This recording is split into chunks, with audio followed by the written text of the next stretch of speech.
आप जोरदार तालियों से आप उनका सम्मान करें।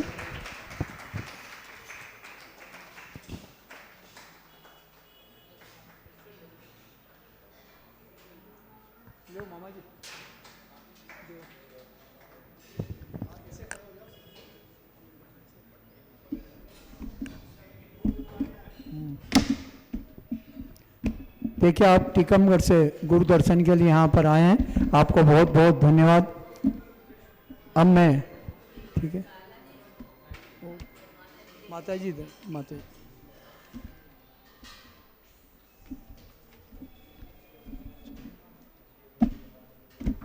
अब मैं ज़्यादा विलंब नहीं करते हुए, देखिए 1:30 बजे आज पार्श्वनाथ स्तोत्र का यहाँ पर पाठ रखा गया 108।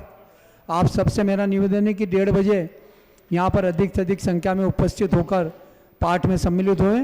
पाठ वो कल्याणवन स्तोत्र नहीं है, पार्श्वनाथ स्तोत्र है, नरेंद्रम फणिंदम सुरेंद्रमाला 108 बार यहाँ पर उसका जाप करेंगे। तो सबसे मेरा निवेदन है कि अधिक से अधिक संख्या में उपस्थित होकर मंत्र का जाप करें। और कल पार्श्वनाथ स्तोत्र महामंडल विधान यहाँ पर रखा गया है, सुबह 7:30 बजे से हम उसकी पूजन प्रारंभ करेंगे। सबसे मेरा निवेदन है कि अधिक से अधिक संख्या में उपस्थित होकर मंडल विधान में बैठें। अब मैं गुरुदेव के चरणों में बारंबार नमोस्तु करते हुए निवेदन करता हूं कि अपनी अमृतवाणी से कृतज्ञ करें। नमोस्तु गुरुदेव, नमोस्तु गुरुदेव, नमोस्तु गुरुदेव।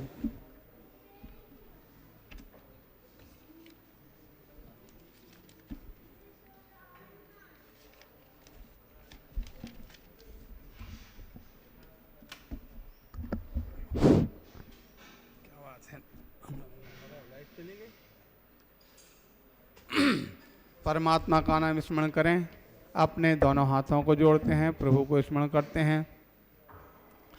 ओम नमः सिद्धेभ्यः,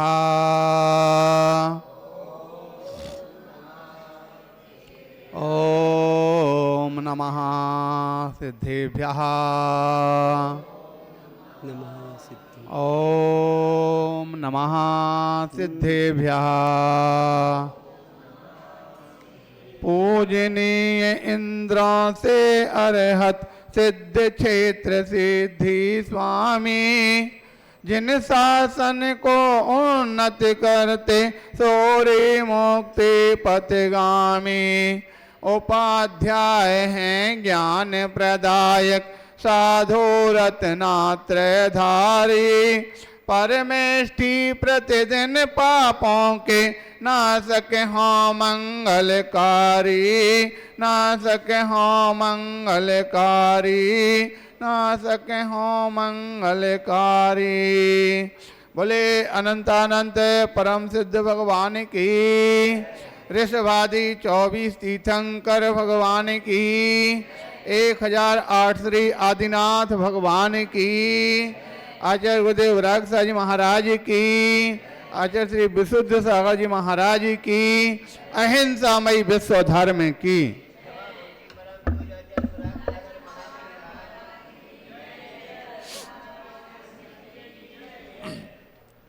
प्यारे बंधो, आपसे अभी सुन रहे थे संसार की उन स्थितियों को, संसार में जो भी जीव रहते हैं बहुत बड़ी बड़ी कल्पनाएं संजो करके चलते हैं। हमको ये करना है, ये करना है, ये करना है। करने के स्वप्न तो सारे दुनिया के लोग देखते हैं, लेकिन मरने के स्वप्न किसी को नहीं आते हैं। ये भजन में भी कहा इसी प्रकार से, करना करना जीव यहाँ पर आठों पहर लगाता है, मरना मरना ये लफ्ज ध्यान पर न लाता है। तो इस प्रकार से कहने का तात्पर्य है, ये करना कभी पूरा ना तो हुआ है और ना कभी हो रहा है और ना कभी होने वाला है। क्योंकि करने के लिए जहां पर कोई व्यक्ति क्या करता है, एक अगर पूरा होता है तो एक के स्थान पर 4 आगे तैयार हो जाते हैं, और 4 पूरे करेंगे तो 14 आगे आ जाएंगे। भाई माइक थोड़ा सही नहीं लग रहा आज बोलने में, तो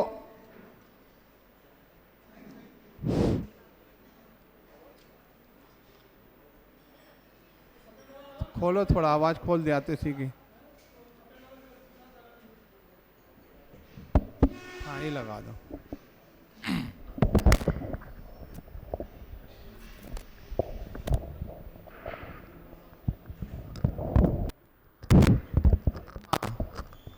तो यहां पर बात चल रही थी कि जीव संसार के अंदर करने की बात करते हैं, लेकिन शास्त्रों के अंदर बताया, द्रव्य संग्रह में आचार्य भगवान कहते हैं कि संसारी जीव कर्ता और भोक्ता बन करके जीने की बात करते हैं, लेकिन जो कर्ता और भोक्ता बनने की बात करेगा वो संसार में बार बार इसी प्रकार से कर्ता भोक्ता बन करके रहेगा। इसलिए यहाँ पर कर्ता भोक्ता पने को छोड़ करके हमारे लिए बस अब जो कुछ करना था सो कर लिया। अब हमारे लिए करने की ओर ध्यान नहीं देना है, बल्कि ना करने की ओर ध्यान देना है। जितना हमारा ना करने से काम चले उतना ज्यादा अच्छा है।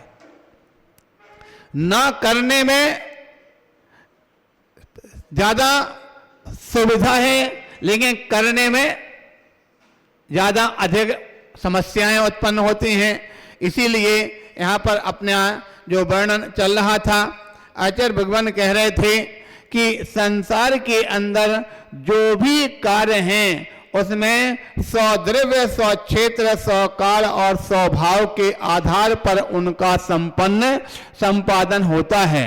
अगर आप कौन सा कार्य करना है, जो कार्य आप करना चाहते हैं, तो उसके लिए अपने 100 द्रव्य की पहचान करना, 100 क्षेत्र की पहचान करना। 100 द्रव्य वास्तविकता में अगर देखें तो अपना द्रव्य क्या है? द्रव्य हमारा आप सबका कौन सा है? संसार के अंदर वास्तविकता में अगर कोई द्रव्य है तो मुख्य रूप से एकमात्र जीव द्रव्य है। उसके अलावा जितने भी द्रव्य हैं सब उस जीव द्रव्य के ही सहयोगी हैं।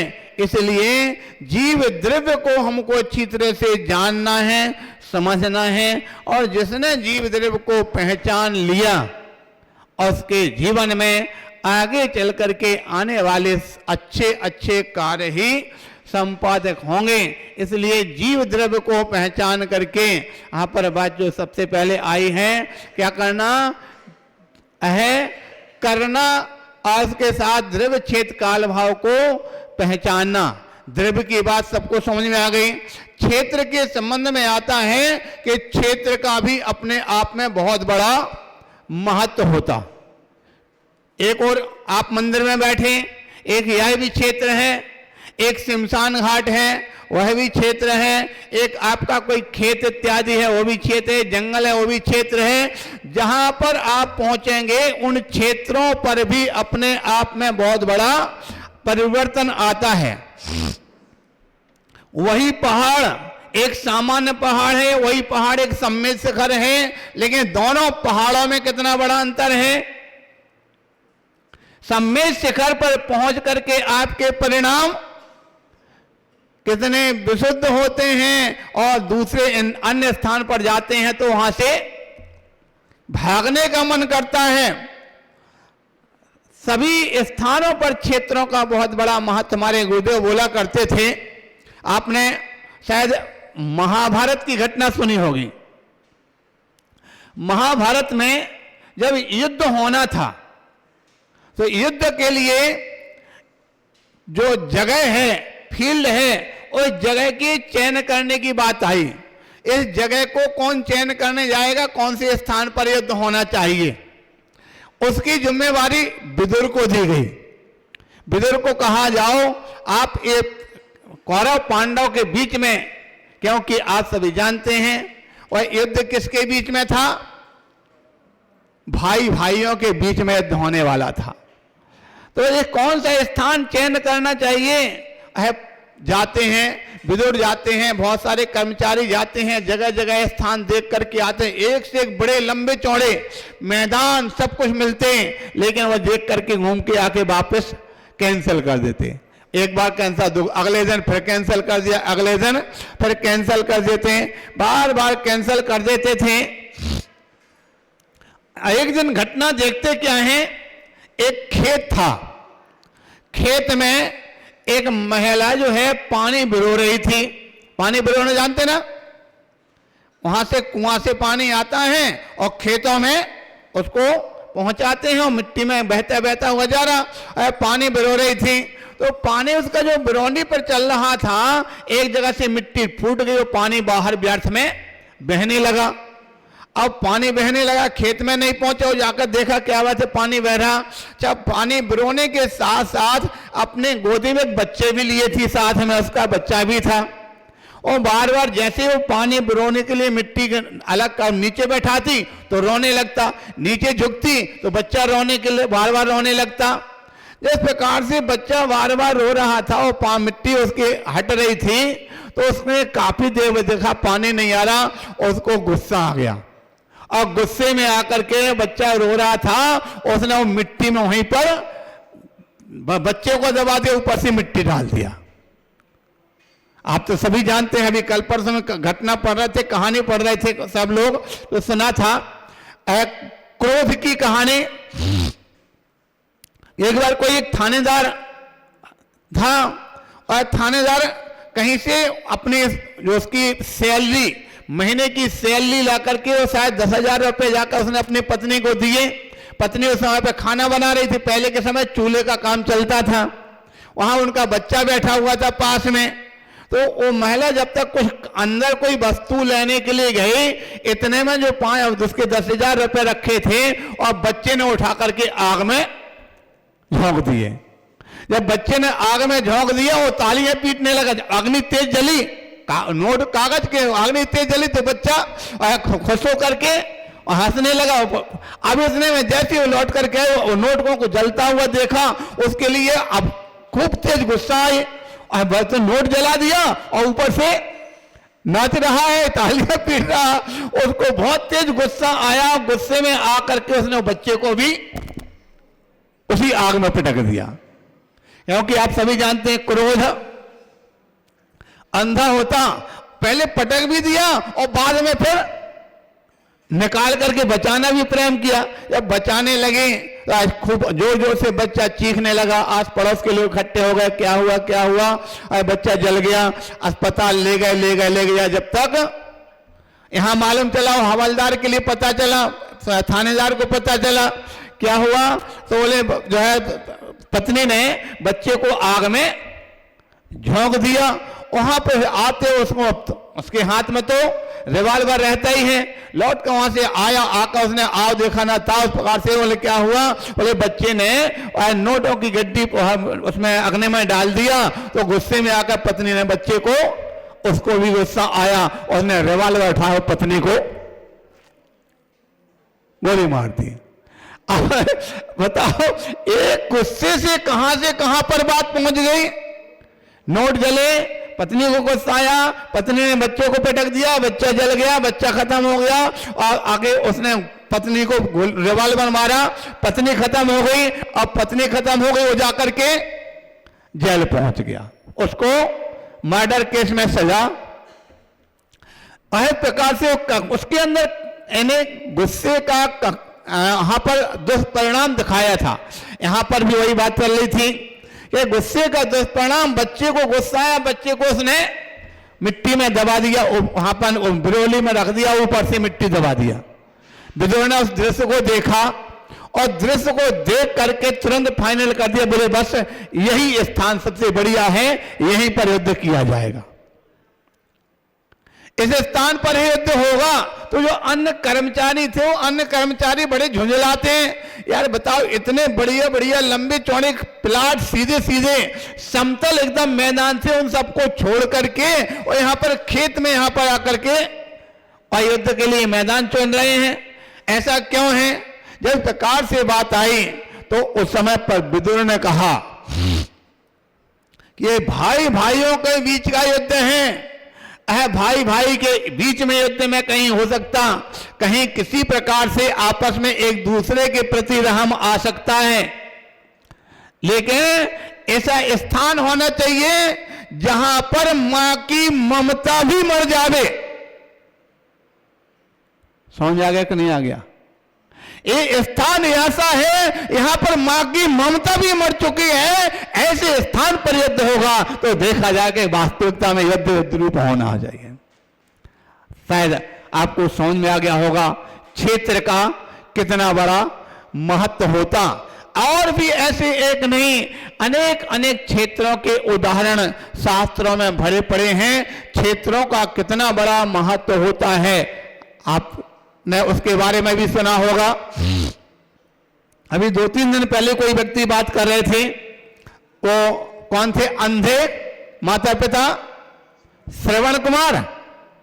श्रवण कुमार के अंधे माता पिता जब थे तो पहले तो माता पिता ने अपनी तीर्थ यात्रा की भावना रखी और श्रवण कुमार माता पिता की भावना पूरी करने के लिए कांवर बनाई और कंधे पर लेकर के जा करके एक पर एक सारे तीर्थों की यात्रा कराते चले जा रहे थे।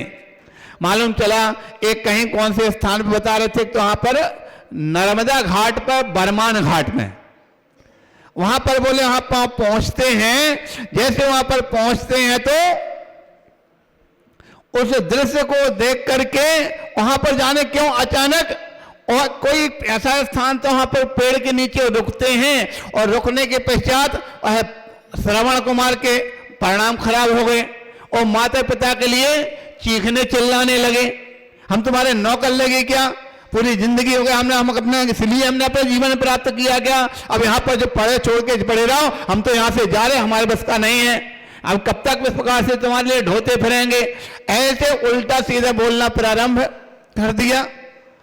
माता पिता थे, उन्होंने शांत भाव से कहा बेटा ठीक है, तुमने अपना जीवन इसके लिए नहीं लगाया, लेकिन गलती हमारी थी कि हमने भावना पर ठीक है अपने तीर्थ यात्रा की भावना भाई, लेकिन अब बेटा अब यहाँ पर जंगल में अंधे हैं हम दोनों हैं, यहाँ जंगल में तो हमारे लिए कुछ भी दिखाई नहीं देता है, यहाँ से नगर में तक नहीं पहुंच पाएंगे, बेटा हमारे लिए एक कृपा कर दे, यहाँ जंगल से लेकर जो सामने कोई नगर आता है उस नगर तक हमारे लिए पहुंचा दे, वहां पर छोड़ करके तुझको जहां जाना सो चले जाना, अपना भीख मांग करके अपना जीवन चला लेंगे, लेकिन यहाँ जंगल में हम क्या करेंगे?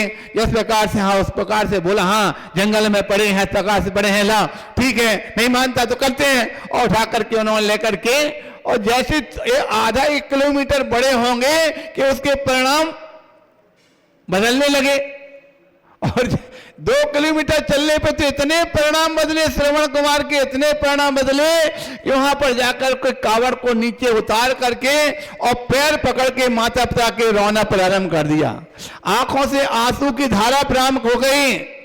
अरे मेरे लिए जो है देवता के समान माता पिता हैं, उनके लिए मैंने इस प्रकार से बोला, बताओ ऐसा कैसे हो गया, क्यों हो गया, मेरे को समझ में नहीं आ रहा। और अनेक प्रकार से वो बार बार माता पिता के पैरों में सिर रख करके रो रहे हैं, अपनी बार बार क्षमा याचना कर रहे हैं। माता पिता ने भी उनको क्षमा किया।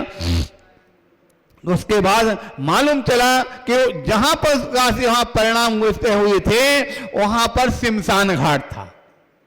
तो कहने का तात्पर्य है एक क्षेत्र वो था कि जहां पर व्यक्ति के परिणाम बिगड़ जाते हैं और एक क्षेत्र वह होता है जहां के परिणाम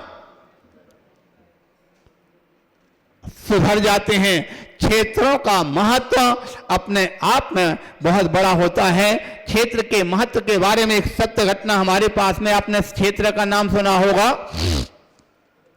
अशोकनगर के पास क्षेत्र है थुबोंजी, बहुत बड़ा, यानी एक अपने आप में विशेष ही क्षेत्र है। कहीं पर जाओ तो वहां पर क्षेत्र में एक कहीं बड़ी खड्गासन मूर्ति मिल जाए तो उसको लेकर के बहुत बड़ा अच्छा क्षेत्र हो जाता। लेकिन वहां थोबोंजे में जितनी मूर्तियां हैं, सारी मूर्ति कम से कम 15, 20, 25 मूर्ति, सारी मूर्तियां बड़ी बड़ी खड़ी खड़ी खड्गासन में, कोई 20 फुट की है, कोई 18 फुट की, कोई 25 फुट की है, बड़ी ऊंची ऊंची मूर्तियां थोबोंजे में हैं।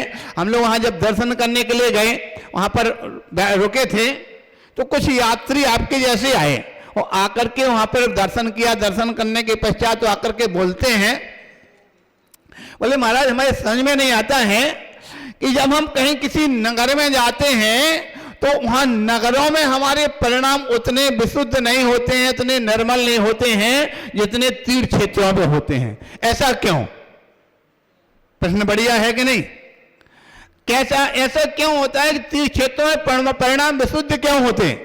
तो हमने उसका समाधान किया। बंधु, आप सभी जानते हैं प्रत्येक वस्तु के अंदर से तरंगें निकलती, बरगणाएं निकलती। जैन सिद्धांत में उसको बरगना कहते हैं और लोग व्यवहार में उसको तरंगे कहते हैं। और जो तरंगे होती हैं वो 2 प्रकार की होती, कुछ अशुभ तरंगे और कुछ शुभ तरंगे। शुभ तरंगे किससे निकलेंगी, अशुभ तरंगे किससे निकलेंगी? तो जो साधु संत हैं, तीर्थंकर भगवान की मूर्तियां हैं, तीर्थ क्षेत्र इत्यादि हैं, वहां से जो तरंगे निकलेंगी वो शुभ निकलती हैं। क्योंकि आज के पूर्व तीर्थंकर जैसे महापुरुषों ने जहां पर बैठ करके अपनी साधना की और साधना करने से आप जानते हैं उनकी तरंगे नीचे भी ऊपर भी चारों तरफ फैलती हैं। जैसा कि आज वर्तमान के युग में शायद वैज्ञानिकों ने एक खोज की है, ओरा। ओरा जानते? जो ध्यान करने वाले जो लोग होते हैं, ध्यान करने वाले लोगों की एक मशीन होती है, उसके माध्यम से ओरा मापा जाता है। कितना ओरा इनका फैला हुआ है। ओरा का मतलब जैसे ध्यान लगा कर जहां बैठे हैं तो उनके शरीर के चारों तरफ, शरीर के अंदर से निकलने वाली तरंगे बरगणाएं ऊपर तक निकलती हैं। वो मशीन के माध्यम से उसके अंदर आ जाता है कि इस व्यक्ति का ओरा कितना है। जो विशुद्ध परिणामी होगा उसका विशुद्ध परिणामी का ओरा अधिक बड़ा होगा और उसका जो ओरा होगा सफेद रंग का होगा। और जो कसाई होगा, खोटे राग द्वेष भोगों में जीने वाला होगा, उसका जो ओरा होगा वो कैसा, उसका भी बड़ा होगा लेकिन वो काले रंग का होगा। किंतु जो शांत प्रिय होगा, जो कुछ भी ना करे, ना अच्छा ना बुरा, उनका ओरा कैसा होगा, वह बहुत कम होगा और शांत होगा। तो इस प्रकार से जैसे जैसे यहाँ पर परिणाम वाले जीव होते हैं वैसे वैसे उनकी बरगणाएं तरंगे निकलती हैं। तो तीर्थंकर जैसे महापुरुष सम्मेद शिखर पर आप सभी, कोई भी बच्चे से जाए बच्चा, बूढ़े से बूढ़ा कोई भी जाता है, अपने आप में लौट करके यही बोलता आता है कि वास्तव में हमको तीर्थ यात्रा करके वहां पर कितना आनंद आया, ऐसे भाव बने, ऐसे निर्मल भाव बने। कई बार देखा जाता है बहुत से ऐसे व्यक्ति होते हैं कि अगर कोई उनके पास दुर्गुण है, कोई सिगरेट पीता है, कोई गुटखा खाता है, कोई और दुर्गुण है, उनको परिवार के लोग मना करते हैं। कई बार हम लोग जैसे साधु संत भी मना करते हैं, लेकिन फिर भी उसको दुर्गुण को छोड़ पाते नहीं है। कोई जुआ खेलता है, कोई और शराब इत्यादि होरी करता है, यहाँ कहने के बाद भी नहीं छोड़ता है और सम्मेद शिखर जाता तो बगैर किसी के कहे अपने आप ही संकल्प करके आ जाता, आज के बाद में कभी ये काम। ये सब क्यों हुआ? और परिणामों का और क्षेत्र का प्रभाव, क्षेत्र पर होने वाली बरगणाओं का प्रभाव। तो कहने का तात्पर्य है जो तीर्थ क्षेत्र होते हैं, तीर्थ क्षेत्र पर संत और भगवंतों की बरगणाएं वहां पर एकत्रित रहती हैं, इसलिए वहां की विशुद्धि अधिक होती है। जबकि नगर के मंदिरों में क्या होता है, नगर के मंदिरों में विशुद्धि के केंद्र तो कम हैं, मूर्तियां हैं जो छोटी छोटी सी हैं, 2, 4, 5 हैं, लेकिन लोग कितने आते, सैकड़ों आते, हजारों आते। तो सैकड़ों हजारों लोगों के अंदर से निकलने वाली जो तरंगे हैं वो कैसी होंगी? अशुभ होंगी, तो उस शुभ तरंगे तो कम पड़ जाती हैं और अशुभ तरंगे अधिक हो जाते हैं। इसलिए यहाँ पर नगरों के जो जिनालय हैं उनमें उतनी विशुद्धि नहीं आ पाती जितनी कि तीसरे क्षेत्रों में आया करती हैं। एक बात और भी इसके साथ आती है, द्रव्य क्षेत्र के साथ साथ काल का भी बहुत बड़ा प्रभाव होता। काल क्या? एक व्यक्ति सुबह सुबह प्रातः उठते ही सबसे पहले नित्य नैमित्त क्रिया से निवृत्त होकर के स्नान करके सबसे पहले मंदिर आते हैं। सुबह जो आते हैं उनके लिए विशुद्धि विशेष होगी और जो बाद में आएंगे उनकी विशुद्धि कम होगी, क्योंकि आप जानते हैं रात्रि में क्या होता, मंदिर बंद रहता। आजकल इस प्रकार के मंदिर बनने लगे, ये वास्तविकता में मंदिर विशुद्धि के केंद्र अच्छी तरह से नहीं बनते। पहले के समय में आपने देखा जो मंदिर बनते थे उन मंदिरों का गर्भगृह बनता था, गर्भालय बनता था, और गर्भालय चारों तरफ से पैक रहता था, उसमें ना तो कहीं खिड़कियां कुछ भी नहीं रहता था। तो वहां जो भगवान के अंदर से रहने वाली जो वर्गणाएं हैं वो उसी के अंदर वहीं पर संचित होती रहती थी। जैसे ही व्यक्ति वहां पर पहुंचता था, दरवाजा छोटा है, मस्तक झुकेगा, मस्तक झुकते ही सीधी वर्गणाएं व्यक्ति के मस्तिष्क से टकराती थी और विशुद्धि बनती थी।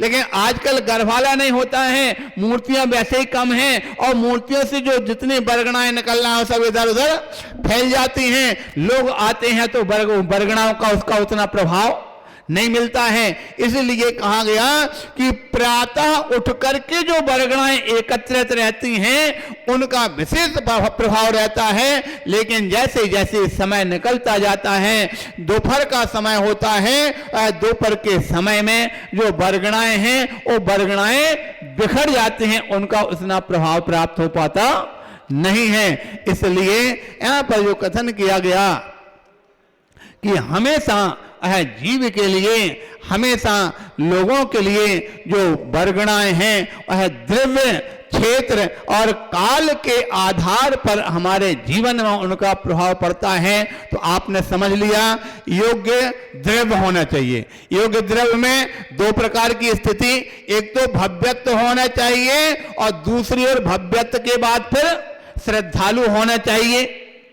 अगर श्रद्धालु जीव है उसके लिए उस व्यक्ति के जीवन में सुख, शांति, आनंद, धर्म के कार्य में आनंद होगा। किंतु जो श्रद्धालु नहीं है उसको अगर यहां पर आना पड़े तो भागने की कोशिश करते हैं। ऐसे जीवों के लिए आचार्य भगवान कुंद स्वामी ने इस स्थान पर संस्कारों की बात करते हुए कहा है, बोले माता शत्रु पिता वैरी एन बालोना पाठकः सभा मध्य यथा पुत्रा हंस मध्य यथा बको। उदाहरण देते हुए कह रहे हैं कि जो व्यक्ति जिन्होंने अपने धर्म के बच्चों के लिए पारिवारिक जनों को धर्म के संस्कार नहीं दिए हैं, उनके बच्चे वह धर्म सभा में कैसे होते।